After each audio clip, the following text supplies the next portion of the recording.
or your favorite decoration or song? Just shout them out. All right, the Nativity. What kind of cookies? Pecan cookies? All right. For me, it's not Christmas until there's a haystack cookie on my plate. Others? The sugar cookie. Lots of cookies here.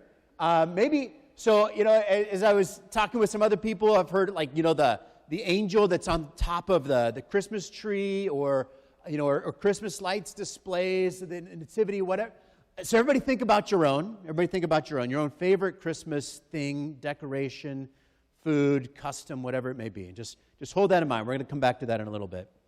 Here during the season of Advent, Father Clay and I, if he ever gets well, he's sick right now. It's not COVID, so don't worry. But he's got just old-fashioned ickiness. But anyway, Father Clay and I here during the season of Advent, we're going to do something a little different with our homilies.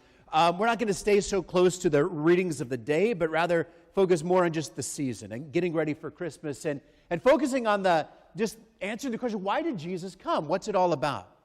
Because a lot of times we hear the gospel, we hear something that God does, and we kind of think that ought to be important, but it's not really very moving for us. And one of the reasons is because we don't always know where it fits in with the story. Because we don't know the story. And so that's what we're going to focus on here over the next 4 weeks. So kind of given this four-part series. And so today we're going to look at the very beginning. And one of the things about human life is that we kind of find life to be a bit unsatisfying. I mean, think about a time in your life when everything seemed to be just right. Who can give me an example of a time in your life when you were like, man, this is the way life is supposed to be? There's probably some, I bet people have had, I can think of a few for myself. Who's got one where you can think, like, this is the way life is supposed to be? You were on vacation, okay? What do we hear back here? When you turn 21? All right. Tim?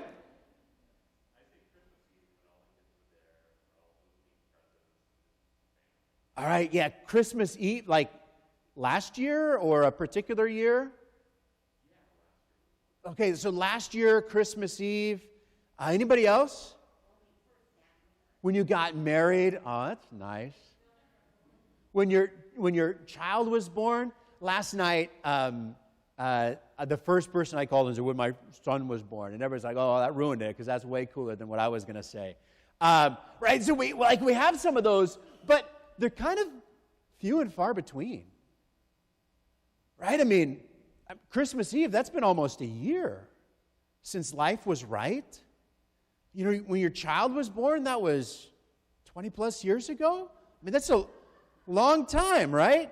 And we can think of these things, but that's not the way we feel most of the time. I'll tell you though, my dog Osa, she feels that way at least a dozen times a day. Like every time her belly's full and scratched, it's like life is just right. Right? But we're not like that. We have in our hearts this sense that the way that we're living isn't quite right. And there's something missing. And especially a year like this when there's so many things that are strange, people say, Father, when are we going to get back to normal? I hope never, because normal wasn't all that great, right? We kind of live with this constant dissatisfaction because there's something in our hearts that says that the way that we live on earth is not the way it's supposed to be. And this isn't just a new thing. We look at what Isaiah said in our first reading today, and he was experiencing this. And in particular, he's looking at the way that we live as human beings and the decisions that we make. And he wonders why God even allows us to make such bad decisions. He says, why do you let us wander, O Lord, from your ways? Why do you let us harden our hearts so that we fear you not? And he looks around at all of the sin and all of the muck in the world, all of the ugliness in the world, and he wonders, God, why do you allow this? And that's a big question that wrestles in our hearts, and one that we kind of need to answer. If we're going to profess our faith in God, why does God allow it? But he goes on, and he says, "Yet, O Lord, you are our Father. Not only do you allow it, but you don't then disown us. You remain our Father. And we are the clay, and you are the potter." He's got this image of, like, we're being formed by this God. We're the work of his hands. And we're the clay in our ugliness. We're just the clay, the mud that he's using to fashion something beautiful.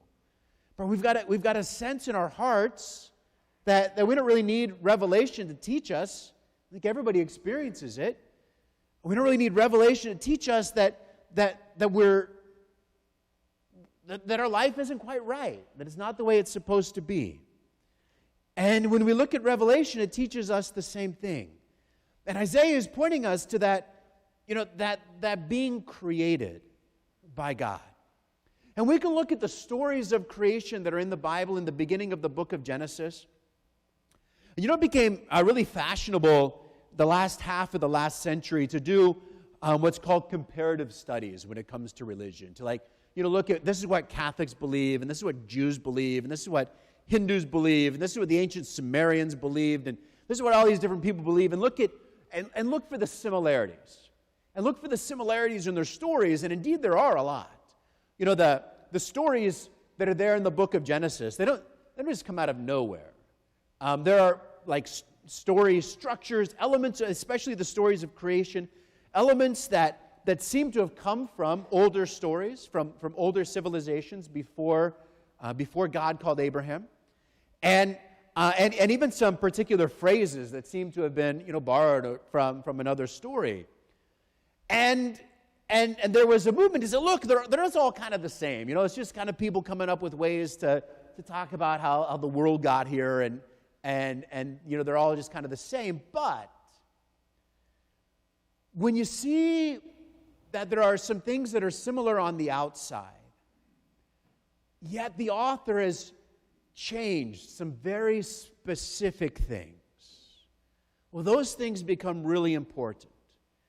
And the Bible, the book of Genesis, as it tells the story of creation, it gives attention to some very specific things, where it's really rejecting the way the rest of the world, the rest of the ancient world looked at things, to look at things in a very different way. For one, all the other stories of creation, they all include multiple gods. And Genesis just includes one. The others are all written out. There's just one God who speaks everything into creation. There's one God. And in those other ancient stories, not only are there multiple gods, but there's generally a good God and a bad God. And they kind of fight. And the world that is a result comes from the two of them in some way, each contributing something to it. And that's why the world is that mix, and that's why it's not quite right. But the author of Genesis says, no. Everything actually is good. Everything is actually good. There is no bad God. There is no absolute evil. Evil is actually just when something is missing, right? It's not really a thing. It's like hunger. Hunger is not a thing. It's just the absence of food. Darkness isn't a thing. It's the absence of light. Evil is not really a thing. It's just the absence of goodness. It's when something is missing that's supposed to be there. Right? That's what evil is. There's not an evil God making evil, creating evil. Everything that's made is good, which, by the way, that's a really important thing to remember. Because a lot of times we hear, when we look at what's wrong in the world, and we look at, especially sins, we look at things that people do, we want to kind of dehumanize them. We say, we hear about somebody who's really awful, like, Hitler or a serial killer or somebody like that, and we say, the person's just an animal, the person's a monster. No, they're not. If they were, it wouldn't be so bad. When somebody gets mauled by a bear, we say, stay away from the bears. But when a human being does something that is so awful, we're kind of baffled by it. Why would somebody do that? How can that happen? It's not the same. If they were an animal, it would be different. If they were evil, it would be different, but they're not. They're made by God, right? And that's why it's so baffling. That's why it's so hard to accept. But Genesis teaches us that everything comes from God, and so then everything is good.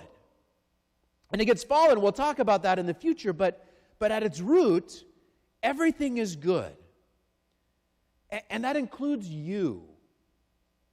And that's really essential. That includes you. That includes you. You were made good. You were made by God. And in the story of Genesis, everything is not only made by God, it's not only made good, it's all made on purpose. Right? And the other story is one of my favorite ancient stories. There's these two gods. There's the good God and the bad God. And they're fighting, right? And one of them takes his sword and he stabs the other one in the belly, and his guts spill out, and those are the planets. Right? And that was the bad God. And so all of the planets and the stars and things, those are just the spilled out guts of this slayed God. Right? But it's just kind of an accident. You know, and that's not what happens in Genesis. In Genesis, everything is very orderly. Everything happens on purpose. There are no accidents. A lot of you have probably seen the old television show, The Joy of Painting, with Bob Ross, the painter with the big fro. And, he's always painting these mountain and nature stories, scenes from Alaska. And you hear him, and maybe there's a little mountain here, and maybe there's a happy little tree, and maybe here's his friend, and it's just kind of like all happening by accident as it just comes to his mind. That's not the way God did it. God doesn't make happy little accidents. He only does things on purpose. Now, most people today aren't wondering if, the ancient Sumerian story of creation is correct, or the ancient Egyptian story, or whatever. Most people don't even know what they are. But there are really kind of two visions of creation that are around in our world today. And it's not creationism or evolution. Most of us, and even as Catholics, we accept that evolution is probably the way that it happened. But the question is, does it all happen on accident? And that's really the secular understanding, is that the existence of the world, the evolutionary process, it's all just a series of accidents. Or is there someone behind it? Is it guided? Does it happen on purpose? Is there a reason for it? Right? And that's what we believe. And we believe that because there's a reason for it, we can say that there's a purpose. If we're missing that purpose, then we don't feel right. But if everything is just an accident, then we should be okay with it, because we're just an accident, and we're surrounded by accidents. And you've seen movies where people go back in time, like the movie Back to the Future, where, Michael J. Fox goes back to when his parents were meeting and so on. And one of the themes in the movie is that if something changes in the past, well, the whole future will change. Well, if the world and history is just a series of accidents, if you go back far, if a dinosaur had sneezed differently, we wouldn't be here. Right? That's what it means. If the world is just an accident, if everything happens by just a series of accidents, then we're just an accident, and we don't really matter. But if on the other hand, we were made by someone on purpose, well, then you have a purpose, and we need to discover what that is. Now, if you're someone who struggles with that, and I know a lot of us do, it's one of the hardest things for us to accept. A lot of times, we can get down on ourselves. We get really frustrated with ourselves. We can feel kind of worthless, and we have a hard time really discovering our purpose and what it's all about. I want to go back to that image of your favorite Christmas thing. See, because that's the way God sees you. And when I say you have a purpose, what I don't mean is that, God doesn't need you. Right? God doesn't need you. He wants you. He didn't make us because, without us, He would die or something like that. You know, we're not like food or sustenance to him. He doesn't depend on us. But you think of that great joy when you look at that nativity scene, or when you eat that favorite cookie, or you sing that favorite song. And without it, something is missing. And we live all year long without those things, but something is missing without it. Right? And that's the way the Lord looks at you. Without you, something would be missing. You are precious to him. You are good to him. And so whenever you see that thing here this Christmas season, so I want you to remember that. That's the way God sees me, with that same joy and that same gladness that I see that thing, or that I taste that thing. But what is our purpose? You know, if you're not somebody who's very handy, knows a lot about woodwork or things like that, and you just walk into somebody's tool shed, you could probably figure out what most of the tools are for just by playing with them a little bit and seeing what they do. You know, you can look at something like a hammer and figure out that it's kind of, you know, for hitting things. And if you look at a hammer and you look at a rubber mallet, you can recognize they're kind of similar, have a lot of similarities. But if you try using a rubber mallet on a nail and you stick the nail through the end of the hammer or the mallet, you realize that's not exactly what it's for. You can kind of play with them a little bit and figure out what they do well and figure out what they're for. When we look at ourselves, we look at nature, we can do the same thing. You know, most of the physical things that we do, we're really not very good at. I mean, we run, but not nearly as well as a lot of animals.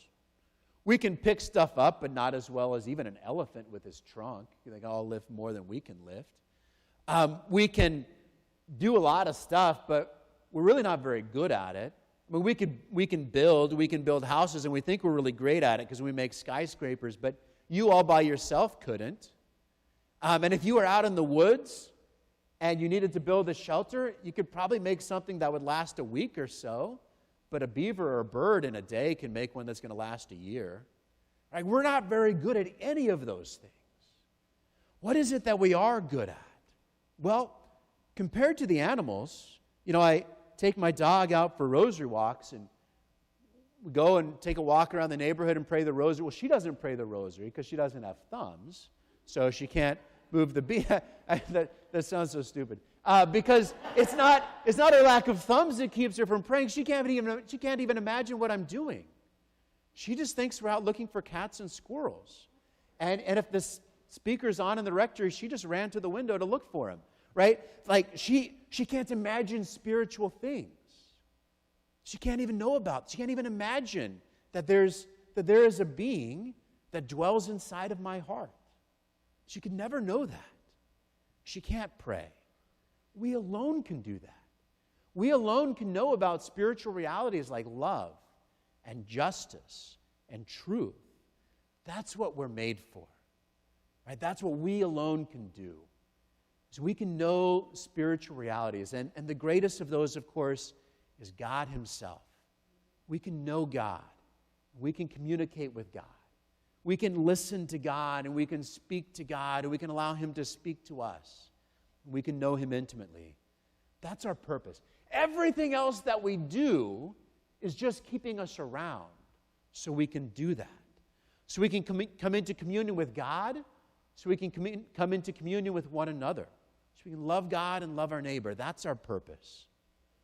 So we've been created. You were created with a purpose. With a purpose to come to know God and to receive from him, so that great joy that he has when he looks at you like the angel on top of his Christmas tree, when he experiences that great joy, that he can share that with you. That's why we're created. Over the next few weeks, we'll look at the rest of the story, but we just want to spend this week reflecting on that reality, that we've been created by an all-powerful God who looks at us like a father, like an artist with clay in his hands, and with great passion shapes you to be able to achieve that purpose for which you were made. If you believe that, then I invite you to stand and to profess your faith. I believe in one God, the Father, the Almighty, maker of heaven and earth, of all things